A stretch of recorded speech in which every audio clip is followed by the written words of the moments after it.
Bonjour à tous, le rose était à l'honneur ce week-end à Fontainebleau sur le Grand Parquet. Le rose pour fêter l'été du Grand Parquet, 5e édition cette année et pour la première fois une édition internationale. Il y avait ce week-end un CSI 4 étoiles qui se courait ici et bien sûr le vainqueur du Grand Prix sera avec moi à la fin de l'émission. Aldric Cheronnet sera également avec moi dans quelques instants pour parler de Barbarossa Van Pamel, lui qui est l'un des piliers de l'équipe de France de Seconde Ligue. Mais avant, direction Monaco sur le port pour une étape du Global Champions Tour, une étape où il n'y a pas eu besoin de barrage.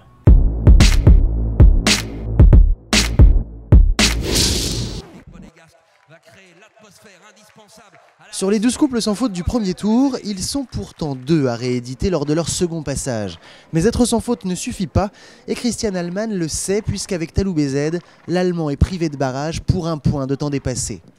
Il termine donc logiquement 2e, derrière Rolf-Göran Bengtsson et Casal Lassila. Après une victoire à Hambourg, tous les deux montrent qu'ils maîtrisent tous les terrains. Il est fantastique, c'est un cheval vraiment très spécial et ce qui est très bien, c'est qu'il est capable de gagner sur une grande piste en herbe comme à Hambourg et il peut aussi tourner court et très bien gérer les courtes distances comme ici sur une piste totalement différente. Une victoire sans barrage donc, on n'avait pas vu ça depuis 2 ans à Cannes avec Bosti. Et dans le clan français, pas d'étincelle sur le port de Fontvieille, seul Kevin Stott est en seconde manche avec Zeta de Hus et avec 2 fautes, il terminera 12e. Une place qui lui permet de se maintenir dans le top 10 du circuit, dominé à présent par Edwina Alexander. Et vous pouvez retrouver bien d'autres informations et notamment toute l'interview de Rolf-Göran Bengtsson sur cavadeos.com. Je suis maintenant de retour sur le Grand Parquet avec Aldric Cheronnet. Bonjour Aldric. Bonjour. Alors Aldric, vous êtes venu ici notamment avec Barbarossa Van Pamel, votre cheval de tête, qui a très bien progressé et qui aujourd'hui arrive presque au top niveau, non ? Oui, il est au top niveau. Il a participé cet hiver à 3 CSI 5 étoiles entre 2 Coupes du Monde où il a figuré parmi l'élite dans le classement.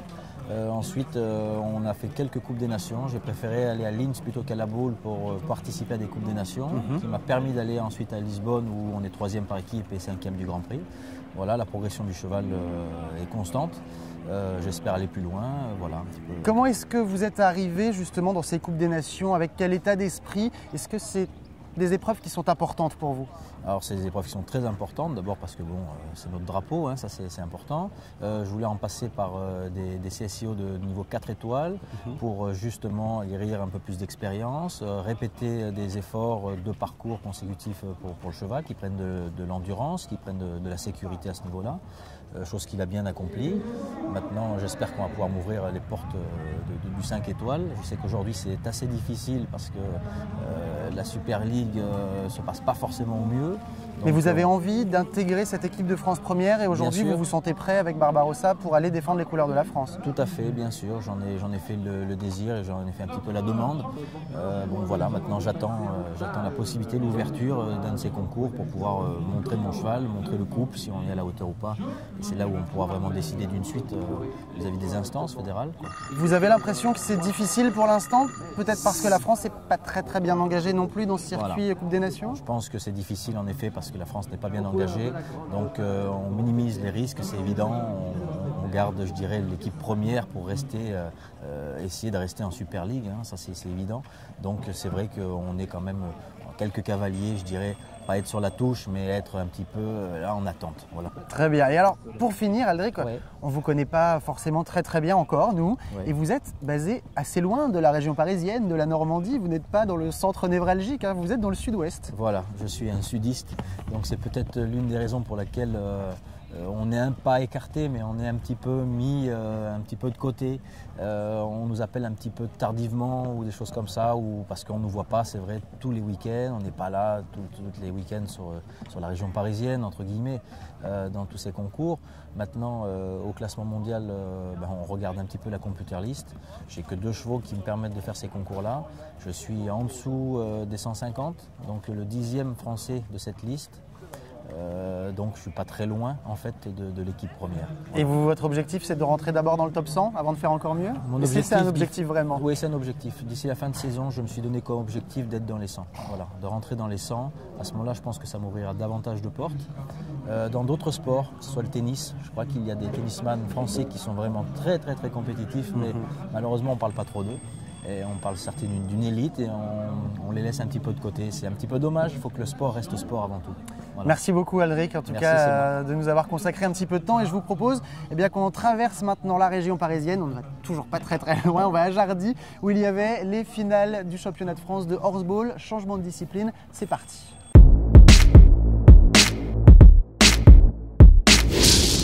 Une nouvelle fois cette année, les finales du championnat de France pro et amateur de horseball se sont déroulées à Jardy. 78 équipes, plus de 520 joueurs et chevaux. Ça fait plus de 130 matchs. Pour la première fois, les matchs de Pro Élite étaient support de paris sportifs. Alors imaginez pour les équipes pro qui visaient la montée en Pro Élite, c'est finalement Agon-Coutainville qui remporte le classement pro.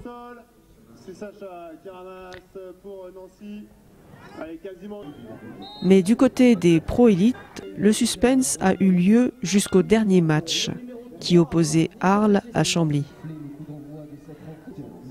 Le match a été tendu avec un score de 4-4 à la mi-temps. Arles peut souffler à la fin du temps réglementaire avec une belle victoire 10-7. On a un peu douté, puis finalement au fur et à mesure de la compétition on a progressé, et donc là aujourd'hui c'était une finale contre Chambly, on gagne, on est super content. Arles est champion devant Chambly, puis Bordeaux. Et ici à Fontainebleau, on approche du dénouement de ce CSI 4 étoiles. La seconde manche du Grand Prix est en train de se courir juste là sur le terrain d'honneur. Mais avant, je voulais vous montrer ces nouvelles tribunes du Grand Parquet qui sont depuis ce week-end accessibles au public. Mais pendant qu'il reste encore quelques cavaliers, parlons de l'été du Grand Parquet, un événement qui a été pensé par Isabelle Marteau et Daniel Mars.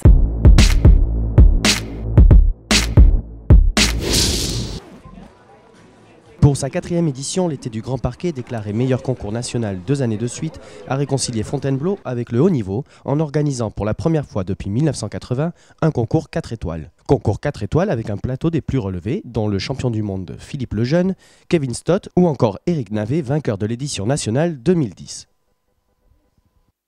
Son originalité, c'est de réunir tous les cavaliers du plus haut niveau à l'amateur, aux vétérans, aux ladies et les jeunes chevaux aussi, puisqu'on fait des 6 ans. Donc ça, c'est une des particularités. C'est un concours de très haut niveau avec en même temps toutes les catégories. Et puis une recherche de la découverte de l'environnement, de la nature, avec les enfants. On apprend aux enfants des écoles ce qu'est le cheval, la nature, l'équitation, mais aussi les fleurs avec l'apprentissage du jardinage.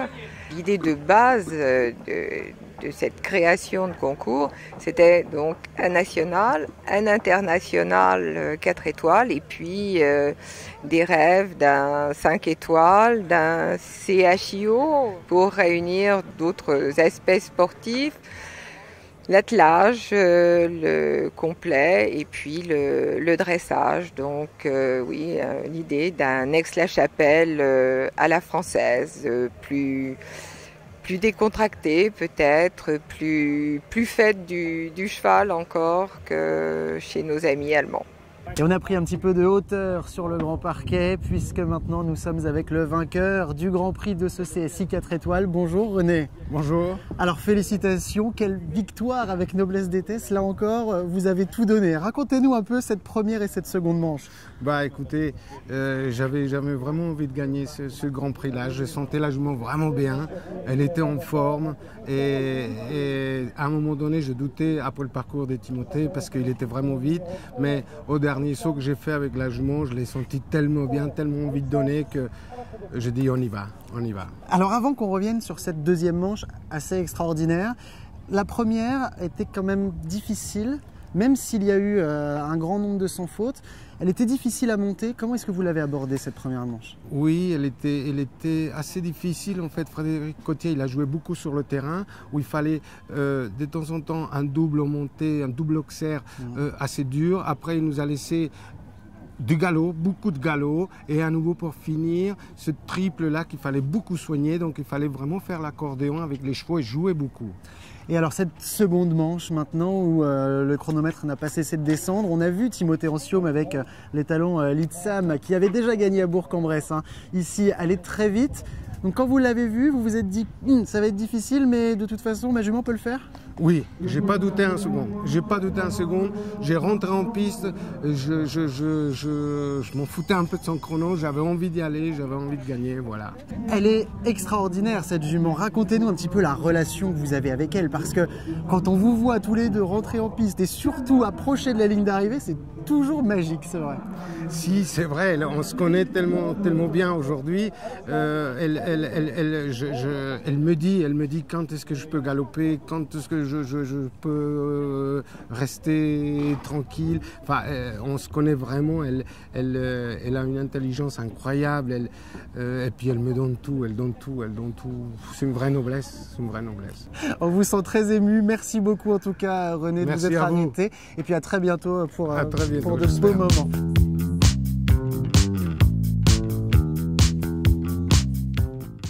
Et René Lopez emmène donc le tour d'honneur de ce premier week-end de l'été du Grand Parquet. René Lopez qui s'est imposé donc devant Timothée Anciaume. La semaine prochaine, rendez-vous à Fontainebleau encore une fois pour la seconde semaine de l'été du Grand Parquet. Une édition nationale avec une étape du Grand National. Et puis sinon, il y a aussi la suite du Global Champions Tour. C'est à Estoril, au Portugal. D'ici la semaine prochaine, eh bien n'oubliez pas la page Facebook de l'émission. Laissez-nous vos questions et vos commentaires. Voilà le zapping. Ciao à tous.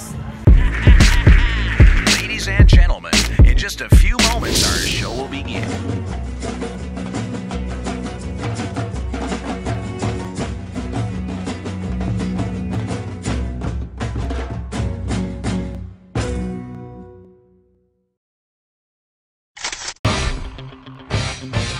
Le Jimmy Rouleur va lancer le Jimmy Sprinter, qui est Jimmy Casper en l'occurrence, et ça va être serré.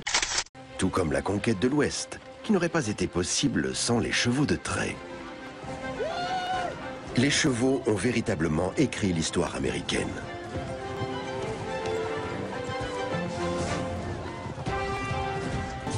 D'aller au galop, le cheval, c'est génial. Fédération française d'équitation. Le cheval, c'est trop génial.